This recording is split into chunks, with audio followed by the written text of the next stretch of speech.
मुग्धा और उसकी सास के बीच पूरा समय सास के किसी ना किसी काम को लेकर मतभेद चलते ही रहते हैं। बहू, ओ बहू, जरा चाय बना दे। मुग्धा चाय लेकर आती है। ये लीजिए, और कुछ चाहिए? अरे नहीं, बस चाय पीने का मन था। जाओ, तुम दूसरा काम करो। चाय पीने के थोड़ी देर बाद सास दोबारा मुग्धा को आवाज लगाती है। अरे बहू रे, आओ बहू, जरा हलवा तो बना दे, मीठा खाने को मन हो रहा है। इसी तरह मुग्धा की सास पूरा समय कोई ना कोई काम बताकर उसे रसोई से बाहर तक निकलने नहीं देती। कभी चाय, कभी हलवा, कभी पानी तो कभी दूध, हर समय खाने को चाहिए। और उसके लिए अपने हाथ पैर बिल्कुल नहीं हिलाने।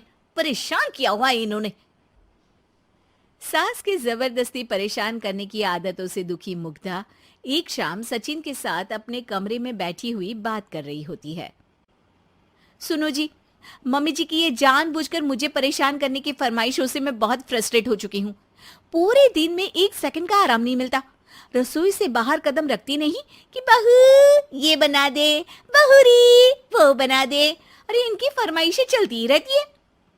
अरे मुग्धा, माँ खाने की शौकीन है, पर उम्र हो चली है, खुद खाना नहीं बना सकती, इसलिए तुमसे बोलती है।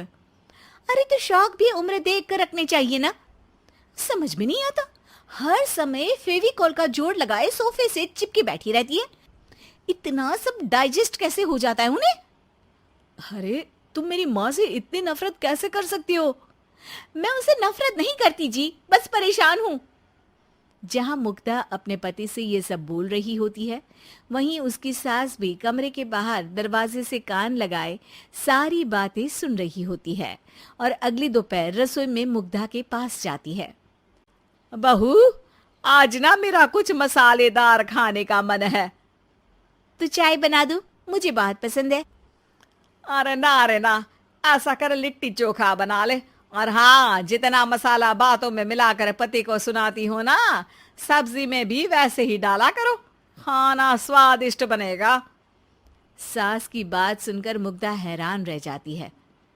मतलब आप पूरा समय मुझ पर हुक्म चलाने के साथ बंद कमरे में हुई पति पत्नी की बीच की बातें भी सुनती है? अरे बात जब मेरी थी तो सुनने में क्या दिक्कत है? ये कहकर सास वहां से चली जाती है। अरे अब तो हद पार हो गई।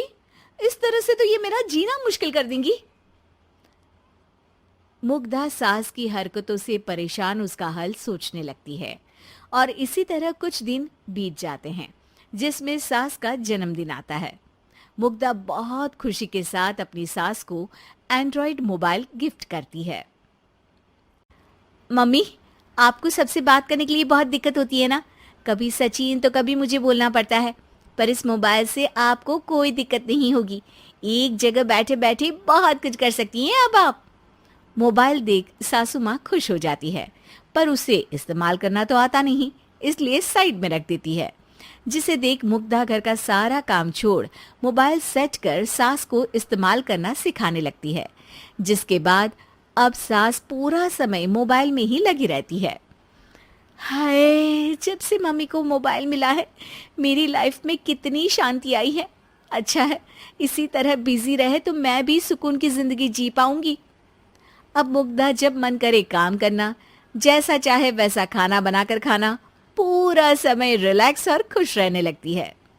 क्या बात है, आजकल तुम बहुत चहक रही हो। अरे मम्मी जी से छुटकारा जो मिला है, अब ना फरमाइशें ना छुप छुप कर बातें सुनना। अच्छा, तो मोबाइल गिफ्ट करने की ये स्कीम थी। इसी तरह दिन बीतते हैं और अब मोबाइल पर लगी सास फरमाइशों की जगह सवालों के लिए बहू को आवाजें लगाना शुरू कर देती है।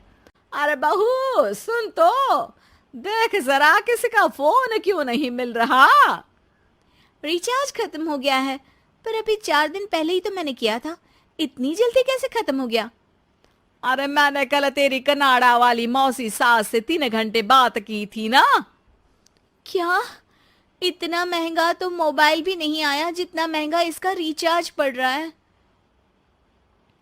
इसके बाद तो जैसे मुग्धा के दिन के 24 घंटे में से 20 घंटे सास के पास उनके मोबाइल रिलेटेड प्रॉब्लम सॉल्व करने की ड्यूटी ही बन जाती है। अरे मुग्धा, ये मोबाइल में अचानक तेरी मौसी सास की शक्ल क्यों दिखने लगी? और ये तो हिल भी रही है। मम्मी, ये गूगल डुओ का वीडियो कॉल है। इसमें आप बात करने के साथ एक दूसरे की शक्ल भी देख सकती हो। अच्छा, ये तूने मुझे पहले क्यों नहीं बताया? अब बताने के लिए पहले नहीं बताया। इसी बीच सचिन भी वहां आ जाता है और सास अपनी वीडियो कॉल में बिजी हो जाती है। क्यों, सास बहू में क्या गपशप चल रही है? इसे गपशप नहीं, दिमाग का दही होना बोलते हैं। पर तुम तो मम्मी को मोबाइल देकर बहुत खुश थी, फिर क्या हुआ? हाँ, उसका सुकून भी कुछ ही दिन मिला। अब घर के टंटे खत्म हुए तो मोबाइल की टिंग टिंग शुरू हो गई। देखो भाई, कुछ पाने के लिए कुछ खोना तो पड़ता है।